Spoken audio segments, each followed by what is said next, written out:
So it should be every day. You just walk up here and be quiet.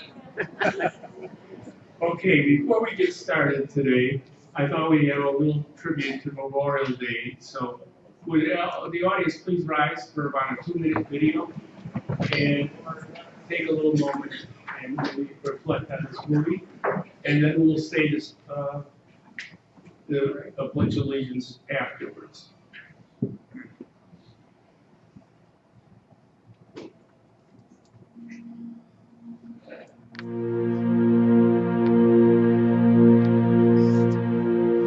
Some time back, I received, in the name of our country, the bodies of 4 Marines who had died while on active duty.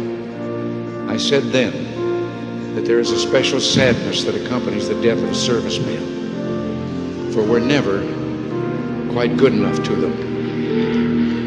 Not really, we can't be, because what they gave us is beyond our powers to repay. And so when a serviceman dies, it's a tear in the fabric, a break in the whole, and all we can do is remember. It is, in a way, an odd thing to honor those who died in defense of our country, in defense of us, in wars far away. The imagination plays a trick.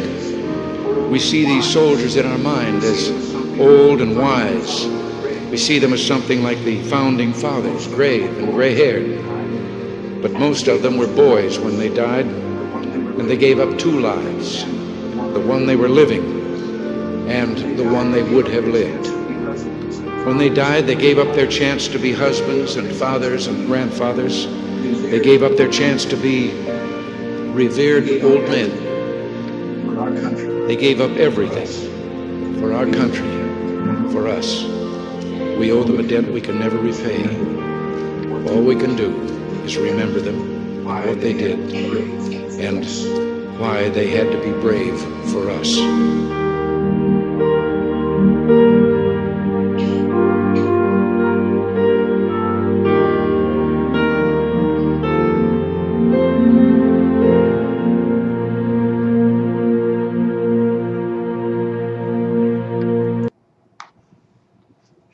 If you please pledge allegiance to the flag.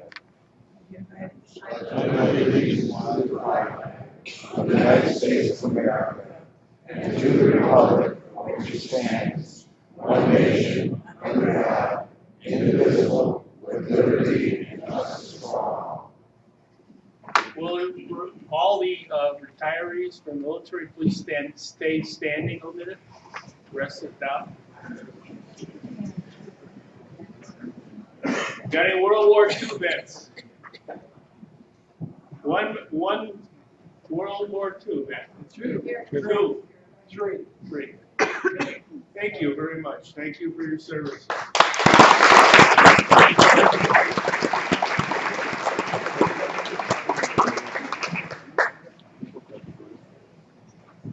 Okay.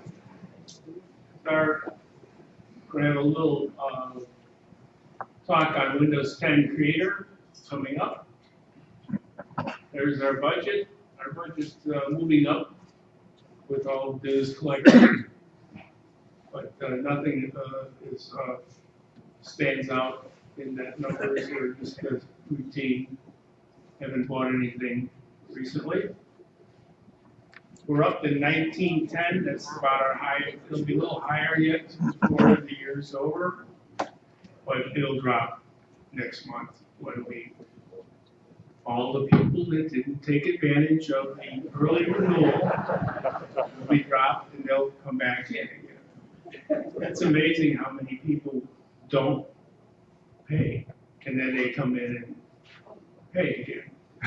The 25. But we appreciate it either way.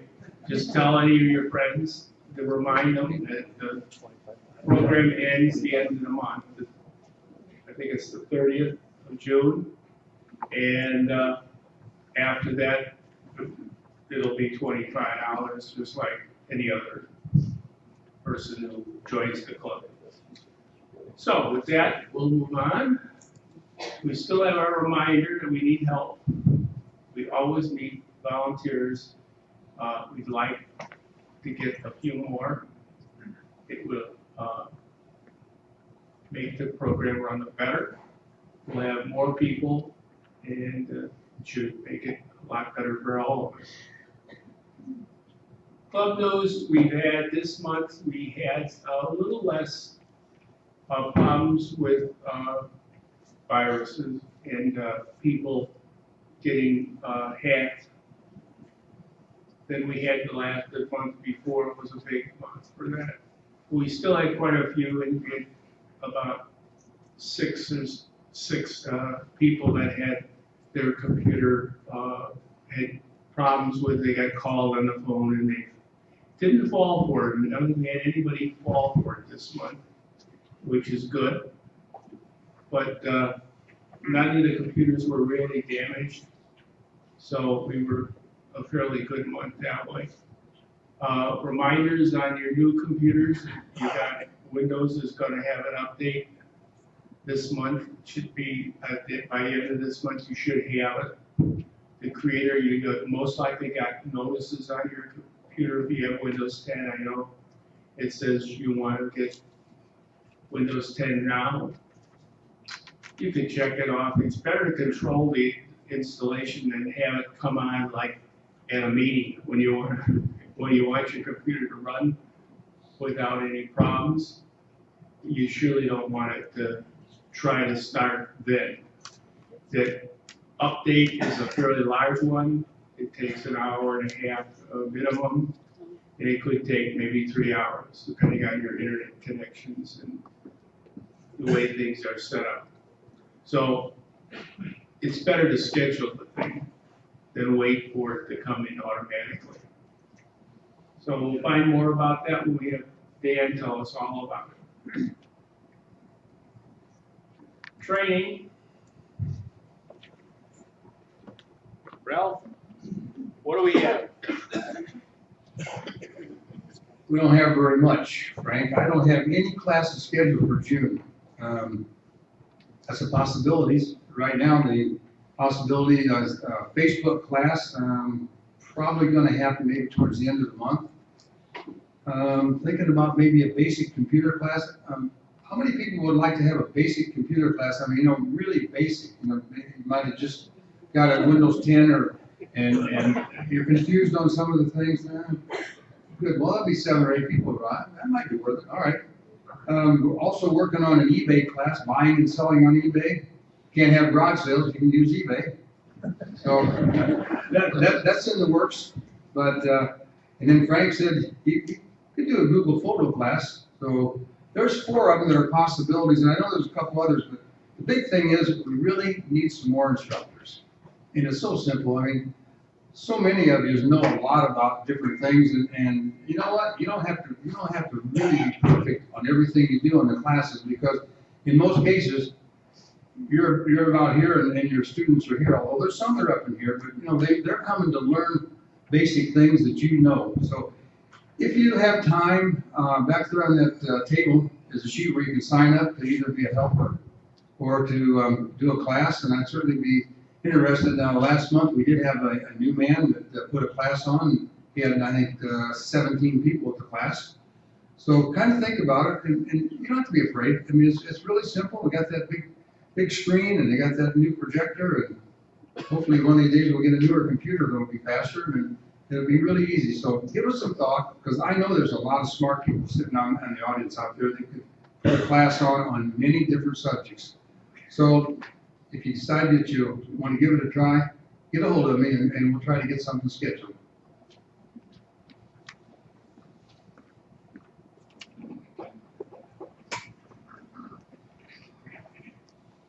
Thanks, Ralph, for all the hard work and trying to get the classes going.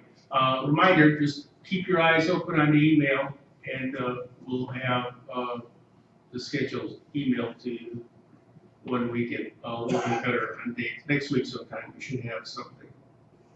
So the next slide brings up.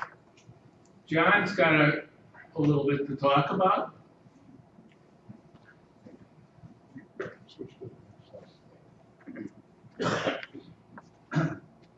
I was the nominating committee this year, and it took some really significant arm twisting to put together this slate of candidates.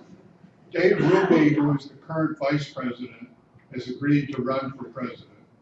Jim Nelson is going to run for vice president. Howie Hugstead, the perennial treasurer, is running again, and Molly Frithoff is running for secretary. Next month we go. Next month Yeah. we go. Next month at the meeting, we'll be voting on that list of candidates. If anybody has any additional candidates they'd like to add to that, you can either do it now or next week when we open the nominations.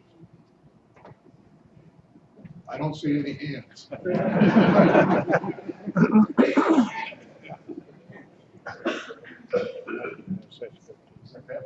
I'm not going away, I'll be still there, but I'm stepping down. So this is the big push we got to remind you, it ends. The reduced payment for the dues ends at the end of the month. And here's a list of community meetings.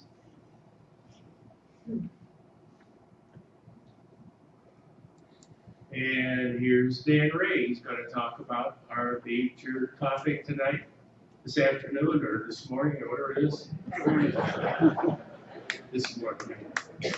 Dan, here you go. Thank you.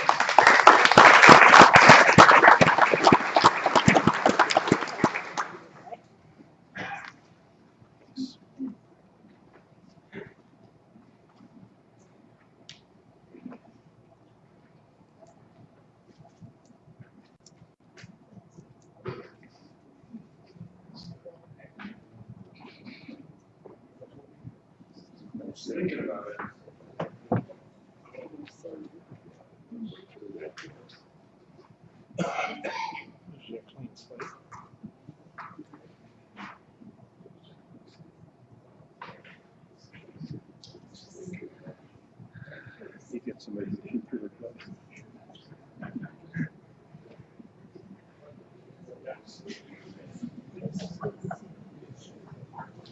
Just me.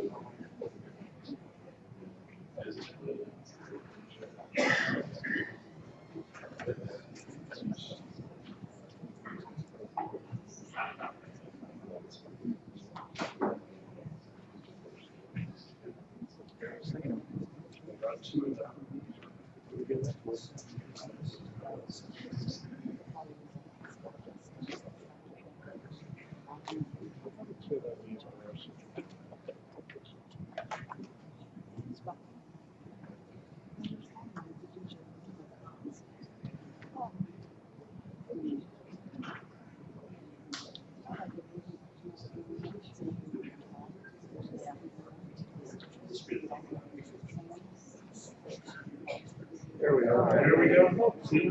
There we went. So look really quick because.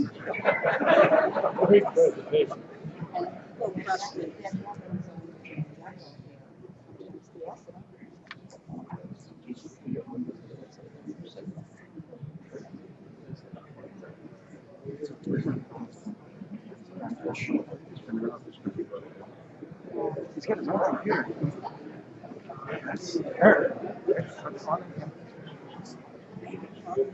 You can't get it.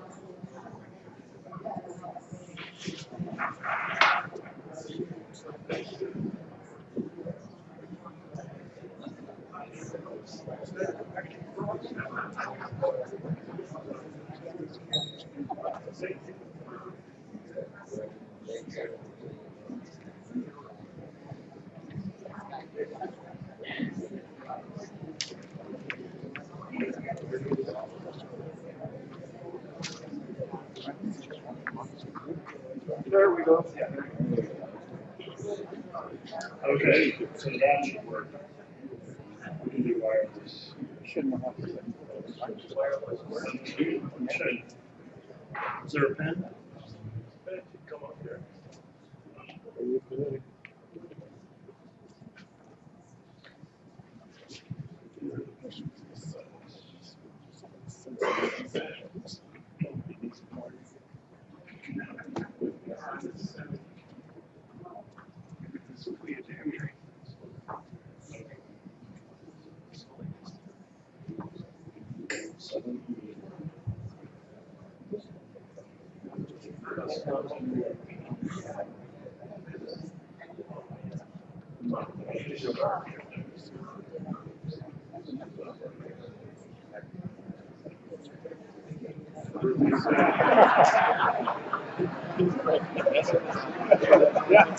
We're all 75% of the people that come in the lab, they're almost there.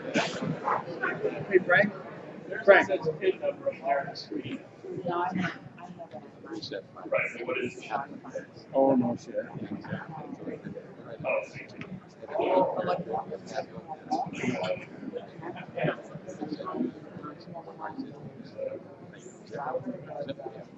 I think there should be a work. helps if you read it. Hey! Dan, Yes, need a pointer? I think I'm good. Okay. Thank you.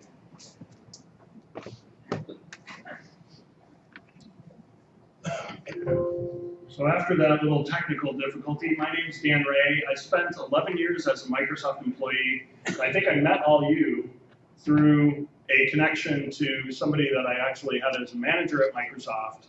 Adam Heckman knew Peter Laforte, and Anthony Laforte was here, reached out to Peter, reached out to somebody local to say, hey, can somebody come out and speak probably about either Vista or Windows 7 the first time I was here. And I've been back many times since, but this is the first time I've been back since I left Microsoft. I left in November of 2016, and there were a couple primary reasons for that. The biggest reason was my mom is suffering from Alzheimer's, and for the last year and a half, she's been in a nursing home, a 24-hour care wing, and my dad moved in there. Wow, that's cool. Okay, I guess that's the wireless or the video that hasn't moved yet, going across the wireless to the display adapter.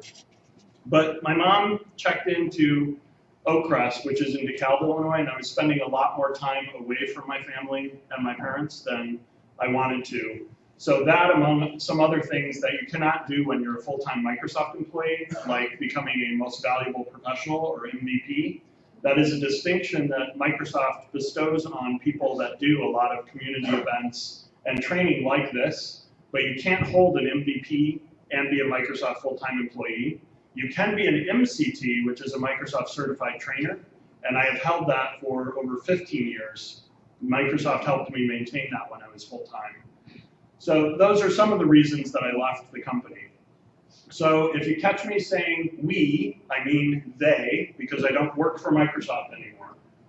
And if you hear me cursing, I will try to keep this PG, but technical things happen, so hopefully we won't have too many issues with the kind of presentation I'm going to take you through on the Creators Update.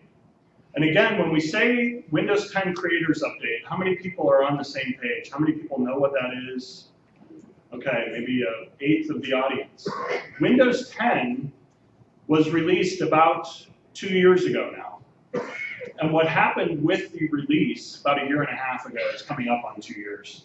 What happened with the release was Microsoft said there is no next version of Windows. We are not going to have a Windows 11 or go back to a year. There's not going to be a Windows 2018 or 2019. But the idea was Windows 10 would evolve over its lifespan.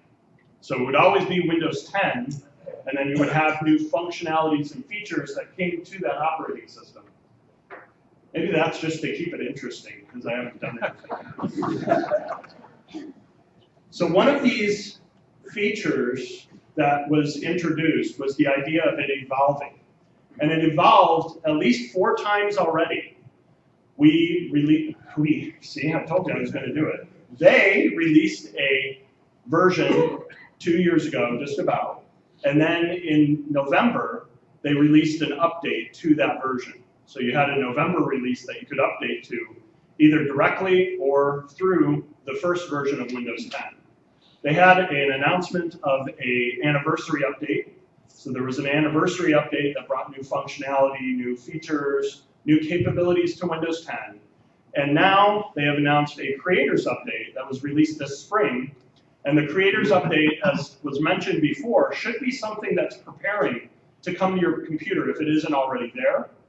But again, just thinking about how you want that to happen, I love the comment of you don't want to be up here presenting and have Windows decide, hey, it's time to go through an 1.5 to 3 hour process to get the next version of Windows installed. One of the things you'll notice in the Creators Update, if you're trying to figure out, do I have the Creators Update or not, are some new features, some new functions that come to Windows. One, which browser is this that I have open? Does anybody know? This is actually Internet Explorer, but it's advertising, and they're trying to get people to use Edge. So if you notice on my taskbar, and again, this is why I'm hoping I don't need the pointer, I'm going to use the Windows key and the plus key to actually zoom in on my screen. So I didn't do any of this in PowerPoint, but hopefully I can make things big enough for everybody just by zooming in.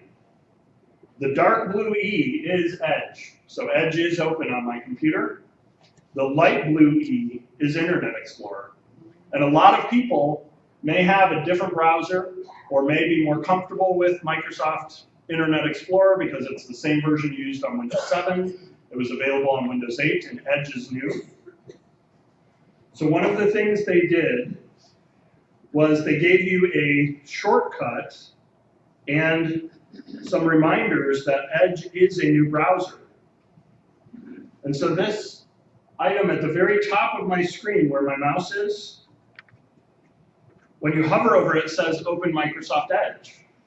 So instead of me having to figure out if maybe somebody helped and configured my computer so it uses Internet Explorer, maybe Chrome, and I've forgotten about Edge or I don't use Edge on a regular basis, it's not pinned to my task manager or to my taskbar at the very bottom. This is an easy way for me to click and open Edge and have that new browsing experience within Windows 10. So again, that's an easy way. If you're in Internet Explorer and you don't have a little dark blue E to the right of all the pages that you have open, you don't have the Creators Update yet. That's a very easy visual. There are some other features that come with the Creators Update. We'll go through some of those, as well as just some ways that you can use Windows Online. How many folks have had to reinstall their computer here for one reason or another?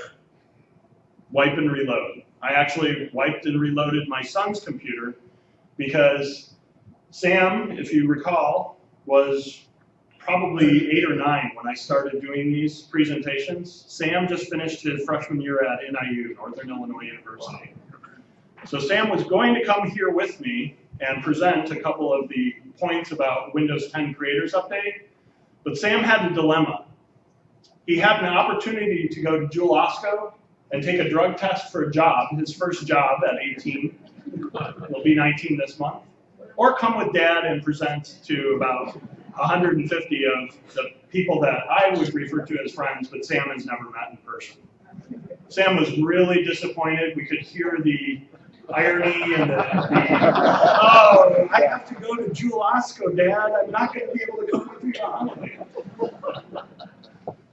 But Sam had an issue where the accounts that he uses slowed down, and he had issues with Windows 10 on his system. And I told him yesterday, just make sure you have everything saved off of that computer. And again, the easiest way for us to do that is to use OneDrive. OneDrive is cloud-based storage that integrates very tightly with Windows 10 and with the Office products. So I made sure Sam had anything that he wanted on his computer backed up. And we took the creators updates on a USB stick. So I've got an 8 gig USB stick here that has the creators update on it. And we actually just reinstalled his computer. Starting from scratch, this computer was in the same boat. I just decided, you know what, I'm going to back up everything, and I'm going to start from scratch with the creators update. Is one way that you can set up Windows, but what's one of the frustrations of starting from scratch? New computer or resetting your old computer? Where are your programs? Where's your data going to come from? How am I going to get PowerPoint back on here if I wanted to use PowerPoint? How am I going to get those different things on the computer? Well, one thing that Microsoft did and focused on is the idea of an app store. And the idea that these apps should live and breathe with your computer and understand who you're logged in as. Maybe be able to sync across different devices and device types. So if I come in here and I search for something like PowerPoint,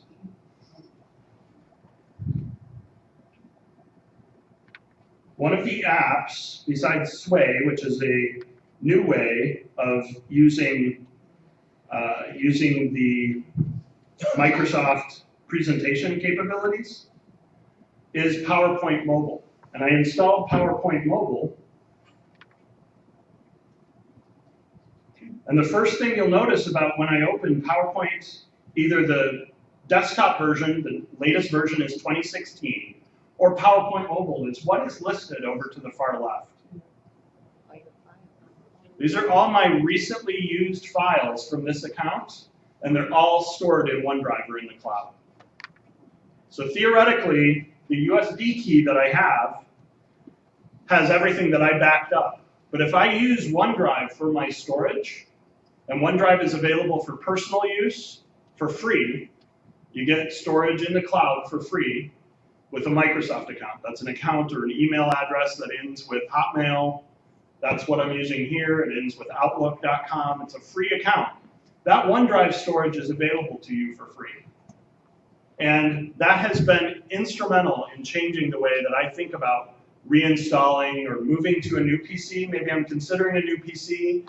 I haven't had a Surface. I want to get a touch device now that those are out and available.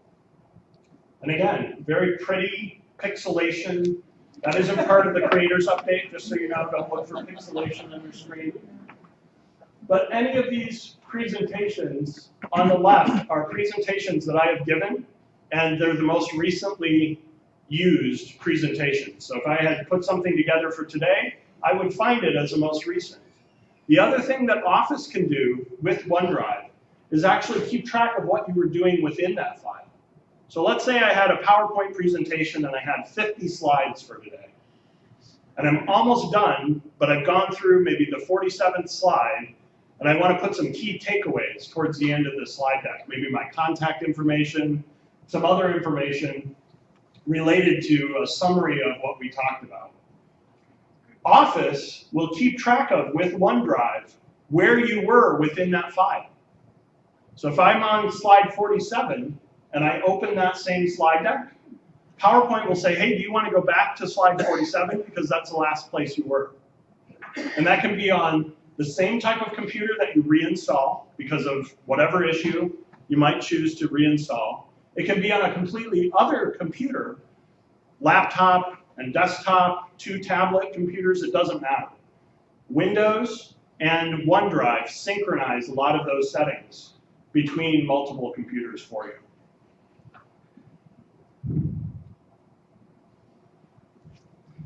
One of the other things that you can do now, and this dialog box shows you how to set up OneDrive so it's locally available on your computer, is depending on what kind of computer you have, and again, how much storage you use in OneDrive, Windows does a good job of recognizing that some Windows 10 devices are 8-inch tablets with 32 gig of space, similar to like an iPad or maybe your phone.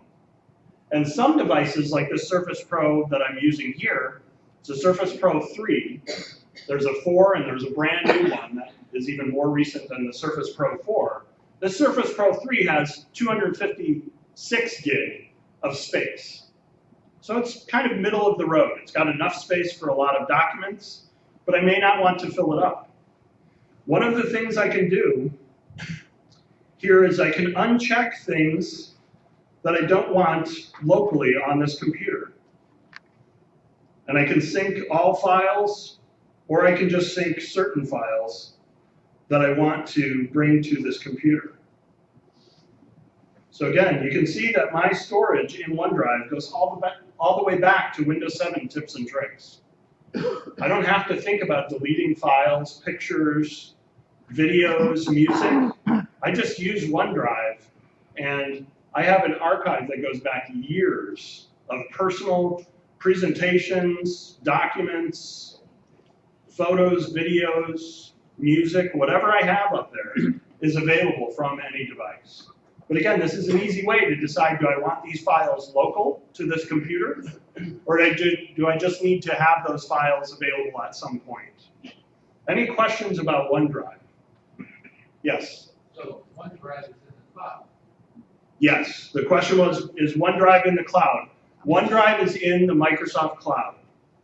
So if you haven't had a chance, one of the other things I did at Microsoft for the last year, and I had tours of it for years prior, is the Microsoft Data Center in Chicago.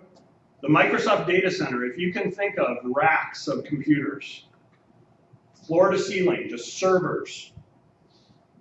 The Microsoft Data Center has literally multiple football fields from a size perspective, just full of rows and rows of either servers for compute or storage. They have a 4U, which is about the size of this. It's about maybe 6 inches tall. And it's in a rack, so it's about this wide. And within that device, there are 84 3-terabyte hard drives. 84 3-terabyte hard drives in this much space. And think about a whole row of those 84 3-terabyte devices, floor to ceiling. And that's only a portion of Office 365 or the OneDrive types of storage that Microsoft makes available. One of the things about OneDrive is that it's free storage for everyone in the world. How do you scale free storage for everyone in the world? You buy a bunch of 84 3-terabyte hard drives and you just make massive amounts of storage available. But one of the things about OneDrive that I experienced with a free Microsoft account that I hadn't used for over a year, probably 2 years, is I went into the account and OneDrive just showed up blank. And I kind of panicked a little because I put some things into that account, but most of the things I put into that account I had somewhere else if I really cared about them. But what OneDrive asked me was, did I want to unfreeze the storage? So Microsoft is scaling some of these services so large that they're having to think about things like tape backup. Tape backup used to be a thing if you've done computers that was very popular. My dad's first job, I remember going in and seeing a big, cold, white, bright room and a bunch of tape machines and a mainframe.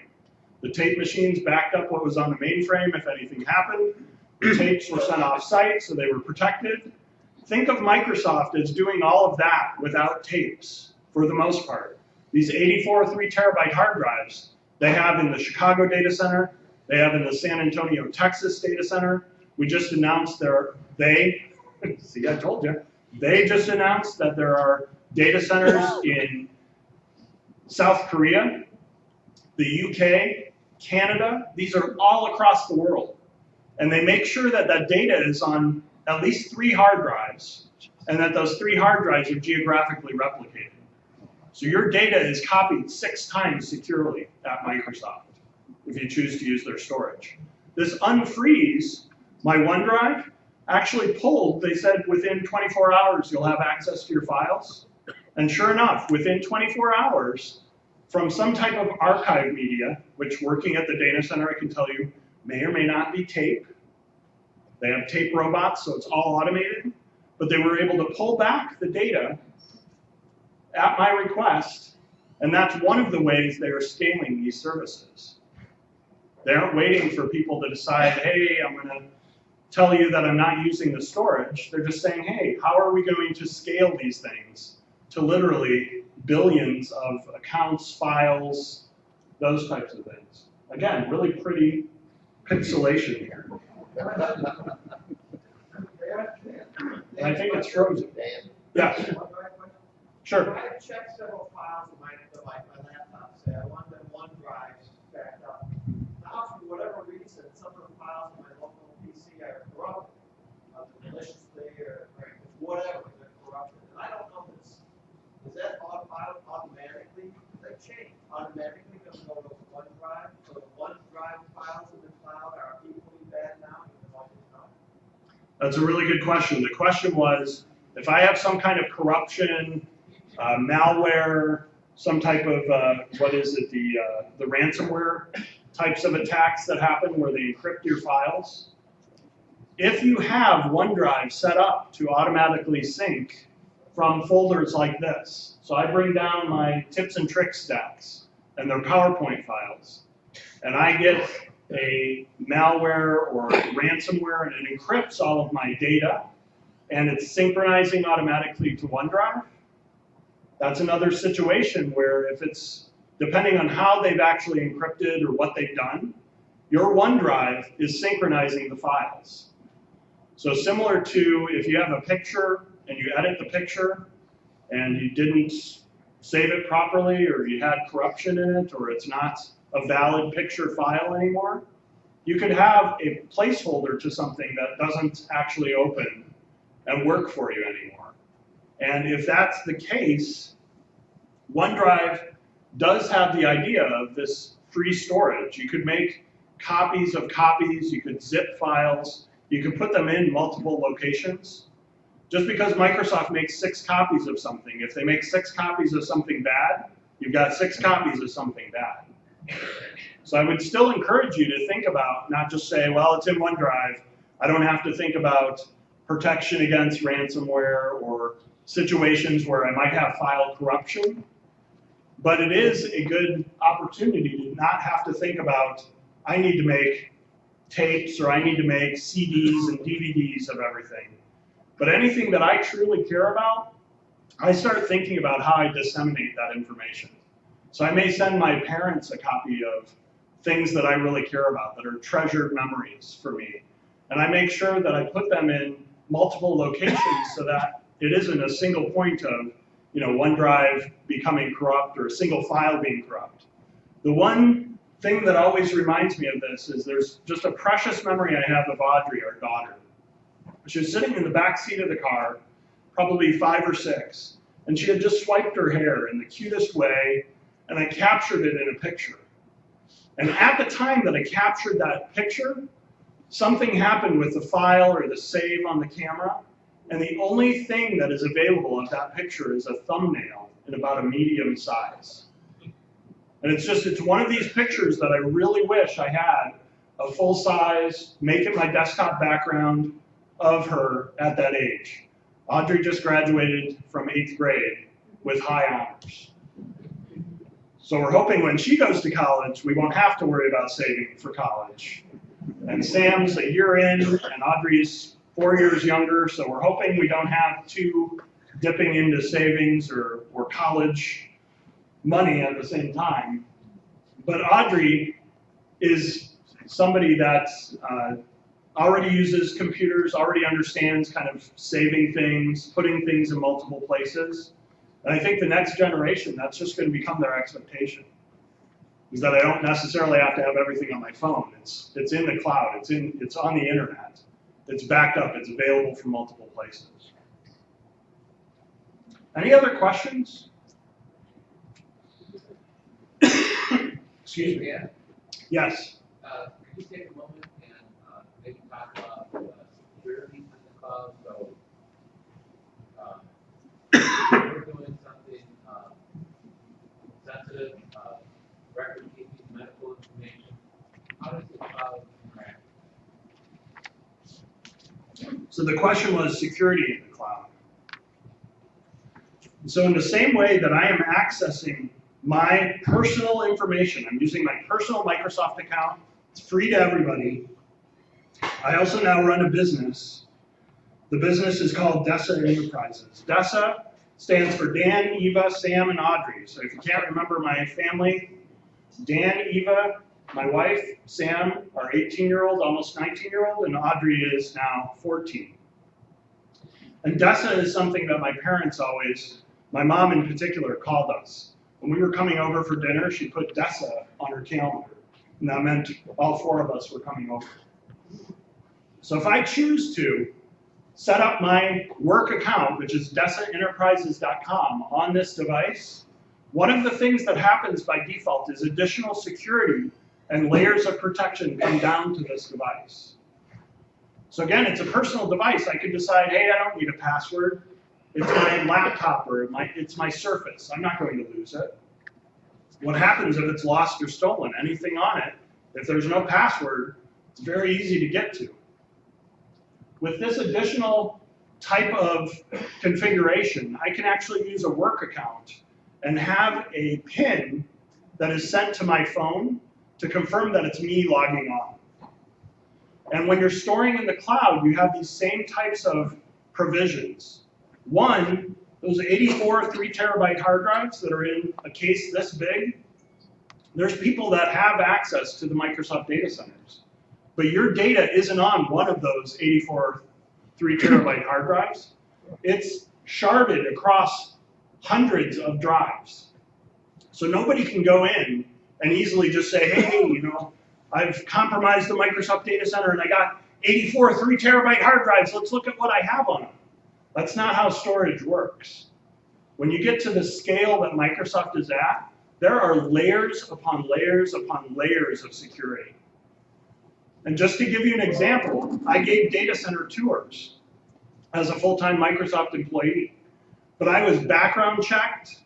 I had immediate access, but that immediate access was granted for a very specific amount of time. If I had a tour on a Tuesday, I could get to the data center on a Tuesday.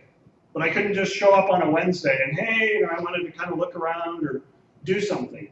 They had very strict rules about why you were at a data center, how long you were at a data center, and they've even added things like weighing, so they can weigh and make sure that you're not leaving with more than you came with. They added metal detectors, so they can actually look for metal or metallic objects on somebody that's actually entering or exiting the data center to make sure you're not leaving with hard drives, anything else.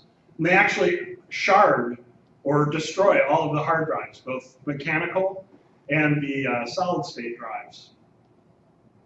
So data does not leave the Microsoft data center. And then there's additional layers of security that you can put on this. Again, it's kind of like thinking about your house or your home. If you put a lock on the front door and you don't use it, how much protection do you have? You have some because maybe the door is shut. But if you lock your door and you don't have a security system, there may not be additional, layers of protection if somebody's in your house. If you allow somebody into your house and they do something or give somebody else access to something in your house, then you might be at risk. You can think of Microsoft and cloud computing as the same type of thing. There are risky things you can do with storing things on the cloud. But there are ways to make sure you're protecting that information. For instance, OneDrive, one of the things it will do is confirm that it's me accessing the information. And again, I can make that as secure or as easy, seamless as I want.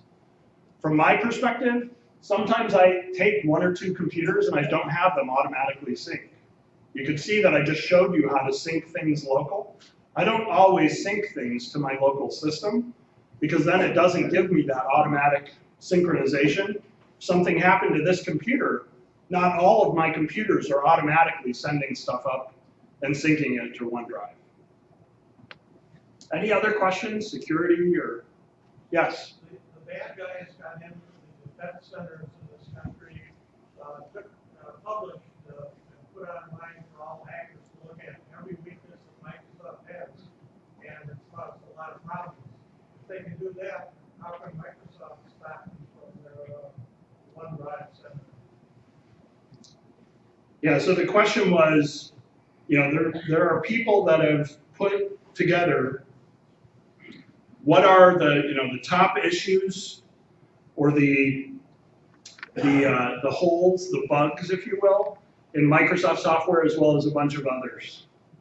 Does anybody use this website, Have I Been Pawned? This is a website that runs in Microsoft Azure, so it runs on the Microsoft Cloud. And if you put in your email address,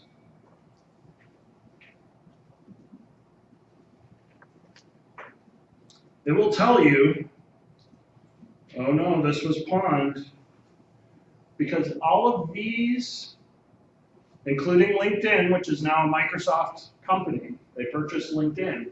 LinkedIn had a security breach where LinkedIn passwords at the time of the breach were compromised. And because I used my Microsoft account as part of these services, this website can tell you how many of those breaches actually affected you. So there are 2 things to really think about. One is the bad guys already know about how to exploit different vulnerabilities in different versions of Windows, Mac, iPhones. This isn't just a Microsoft thing. Bad guys are bad guys. They're looking for what's most popular and where are the issues. And that's why Microsoft is a huge target, because Windows is used by literally millions, if not billions, of computers or devices. The thing about this is your password is probably the easier thing than a compromise. So if you use the same password for years over years for different sites, for bank accounts, etc., this is what I would be more concerned about than necessarily keeping the devices or worrying about the devices and the security holes. But that is another reason that Microsoft went with Windows 10 updating constantly. Windows 10 and this Creators Update is the most secure version of Windows that they've released. So getting to the Creators Update means that you're taking into account all of the security and the best practices. I think it was John mentioned that they had a pin on the computers within the lab here, and they used 1, 2, 3, 4 for the pin.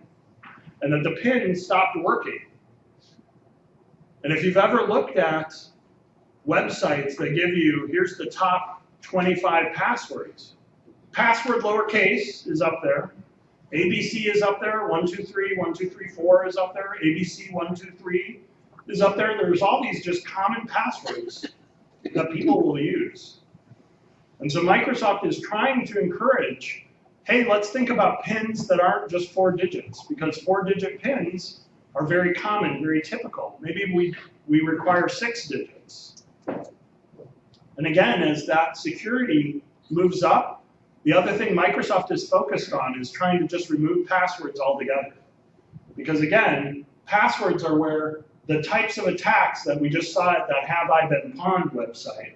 You just search for Have I Been Pawned, it's spelled a little weird, but it will show you that information.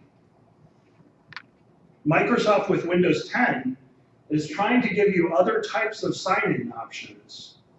And again, these aren't specific to the Creators Update, but Windows Hello can actually use my webcam on a Surface Pro 4 or the new Surface Pro, and it can log me in just by facial recognition.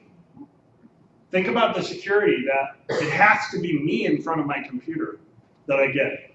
In this case, I have a Surface Pro 3 with the keyboard that has the fingerprint reader, so I can use my fingerprint to log in. I can also use a PIN, again, and I can decide how strong the PIN is, or I can use a password. But the issue with a lot of the compromises is either, again, they're attacking and finding holes within the operating system, or they're figuring out ways to trick you into giving your password away. They're keystroke logging, they're tracking what you're typing on your computer, those types of things.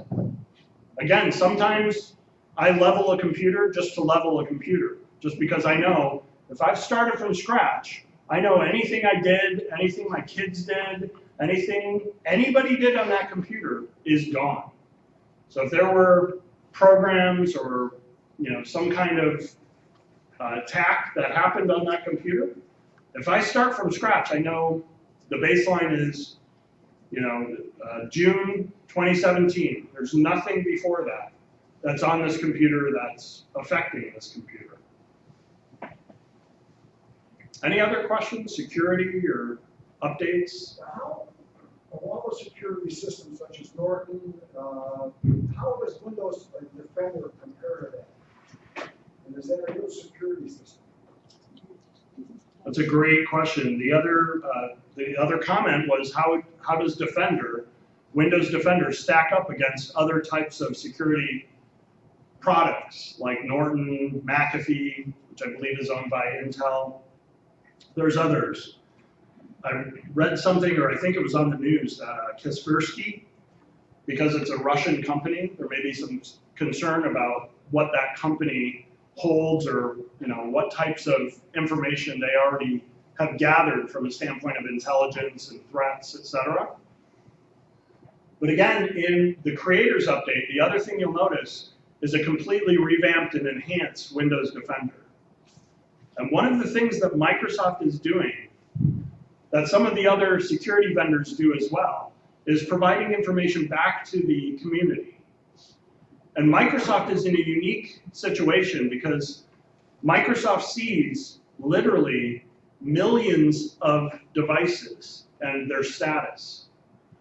So Windows Defender is built into Windows 10, and in the Creators Update, it takes some other capabilities, like not only looking at virus and threat protection on your system, but also the health, your firewall, making sure your firewall is up to date, app and browser, as well as family options.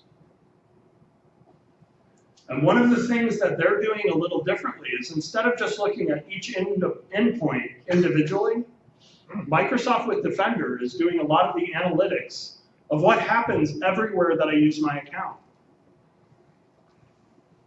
So I don't know how many devices are in your life, or your family's life, or your business's life if you're still working, but for me, there are more endpoints than there are people in our family. I brought 2 computers with me. There's a ton of other computers elsewhere. And Windows Defender running on all of those endpoints takes a look for things that are happening maybe within my account or within all of the devices that I leverage.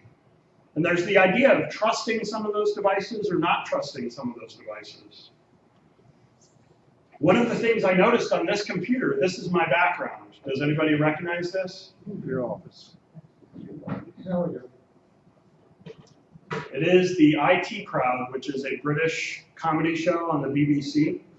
If you have not seen it and you like computer humor, work-related The Office type humor, British humor, this is a hilarious show. It's on Netflix. You can get it streaming or through different services.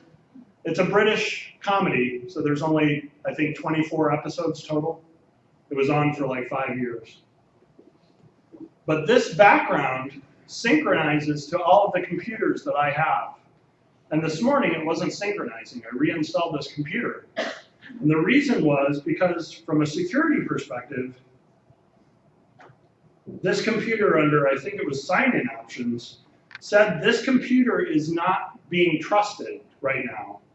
And until I told it to trust this computer, some of the things that it was syncing to this device were not happening automatically. And I can control those sync settings as well. In my settings for Windows, I can decide whether certain things are synced automatically between devices. Come here. There we go. Passwords won't sync until I verify my identity on this device. So again, that security idea, it's not going to synchronize my passwords amongst my trusted devices unless I say this is one of them. And then anything else you see here, I can decide whether my language preferences, Windows settings, my Internet Explorer settings, so my history, can actually sync between devices if I leave that on. So if I look for something and I find something like that Have I Been Pawned website on this computer, I can go to another computer and it's still part of my history if I choose to turn that on and have that synchronized across.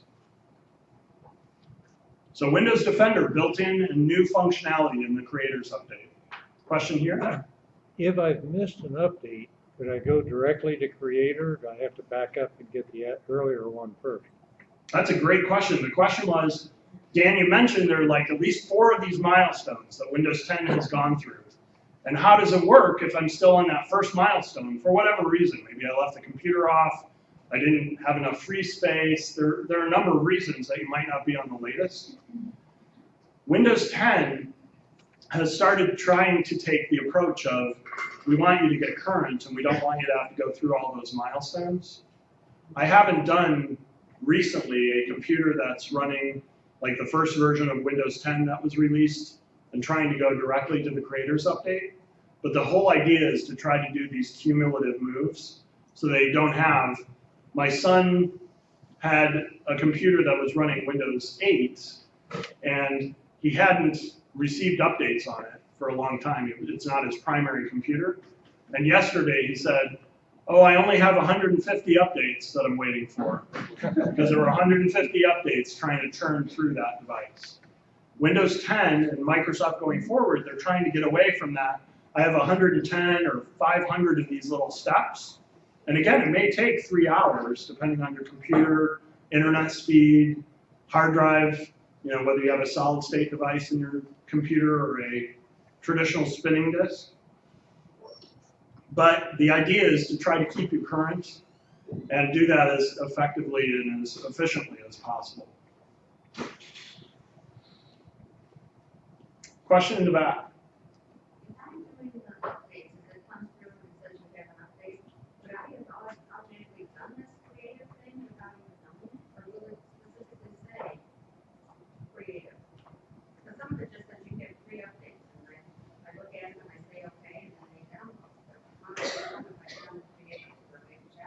Yes, so one of the ways we talked about was if you're using Internet Explorer, you'd have that little edge icon up in the corner. Another way is if you're using Edge, and again, I have 4 tabs open in Edge. You would notice that in Edge,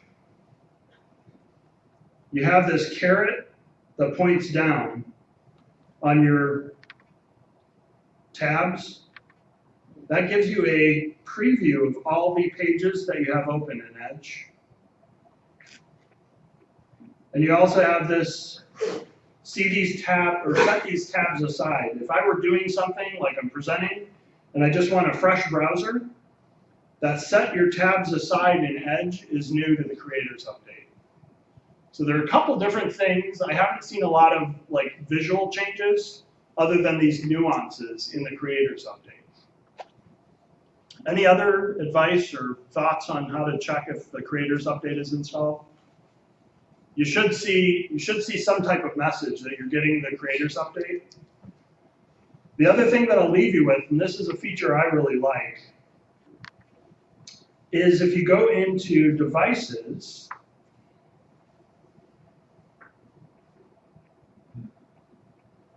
You have Bluetooth as an available device, and it's called, I have to think of the feature here that I'm looking for.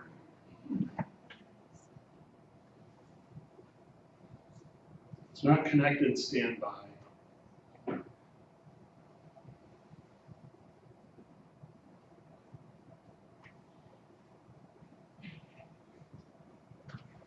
I think it's under here actually. Dynamic lock. So this dynamic lock feature is new in Windows as well in the Creators Update. And what dynamic lock allows me to do is if I set up a Bluetooth connection to my phone, so I add a new Bluetooth device,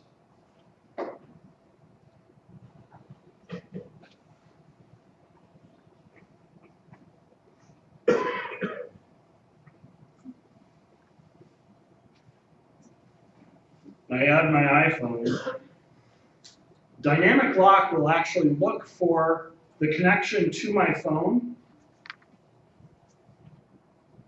Here I'm getting those PIN questions again.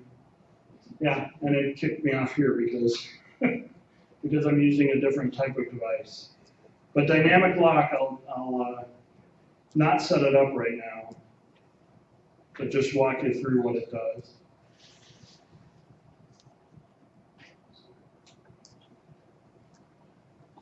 So if I added my Bluetooth phone here, dynamic lock under accounts is a new feature that looks for whether my phone is within a radius of my computer, and it automatically locks your computer when you walk away if you forget to. So think about the security of that. If I have my phone with me and I leave to go to the grocery store, my computer knows I left and just automatically locks. That's better than, oh man, I left it unlocked and it's out and there's grandkids over, whatever the situation is that you have concern about that computer not being secure. This is one of the things that they added to the Creators Update. Question? Can you not just go into settings and look what version you have? That would, yes, that would be a great point. If you type in WinVer, or if you go into settings and look at your version, Microsoft also added a handy dandy naming convention. So version 1703 is a reverse of month and year. So if you think of what am I running, and you see 1703, you know you're running an update that was released in March of 2017. It went public to everybody to get in April. But the idea is if you're running 1607, you've got software that was released in June of 2016. If you've got 1511, you're on an even older version. 1511 was released in November of 2015. And so this is an easy way, if you're looking at your computer, I won't say easy, it is a way to confirm whether you're running the Creators Update. Another way, WinVer, W-I-N-V-E-R.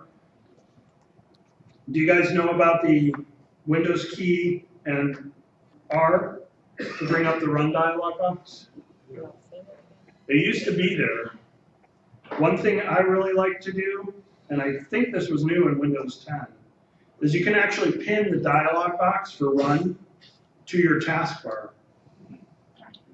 So if you remember Windows key R to bring up that run dialog box, and you pin it to your taskbar, it's always there, whether or not you have the dialog box open. So down here on my taskbar to the far right, I'll put it at the top of the screen. So hopefully it's easier to see in the back.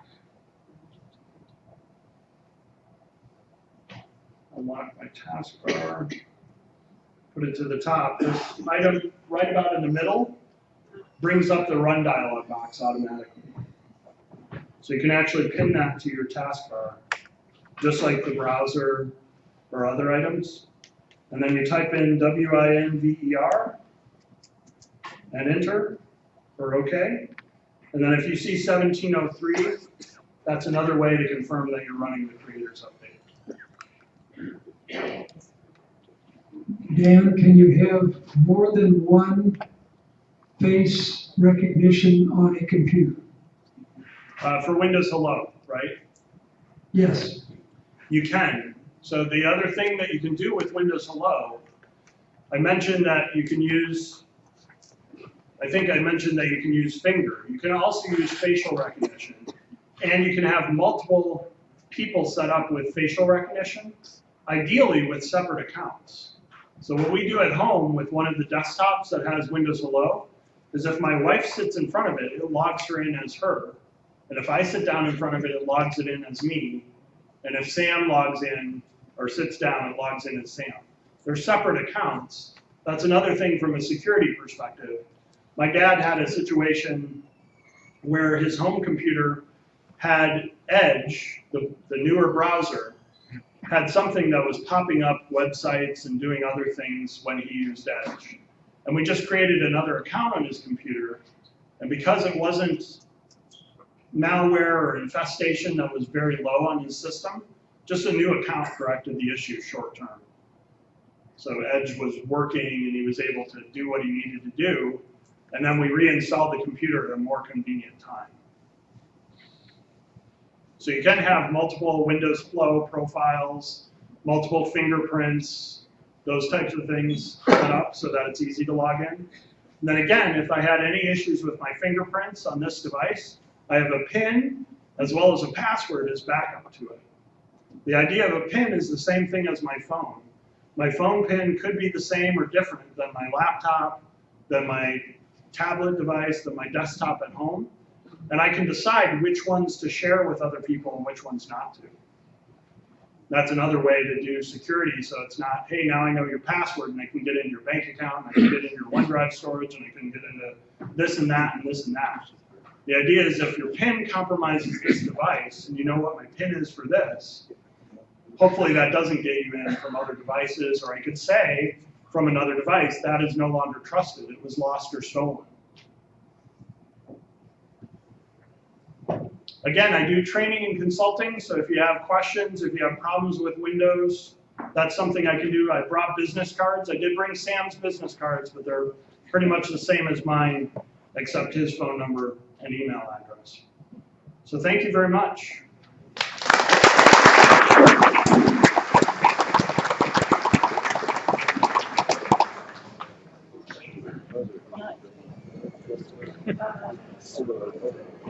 Thanks, Dan. We'll see everybody next month. Have a good, enjoy the weather today. It'll be nice and a little late today.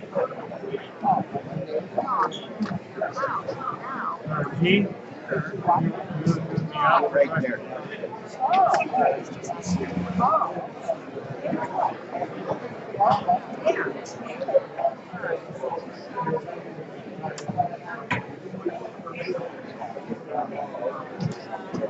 A lot of that.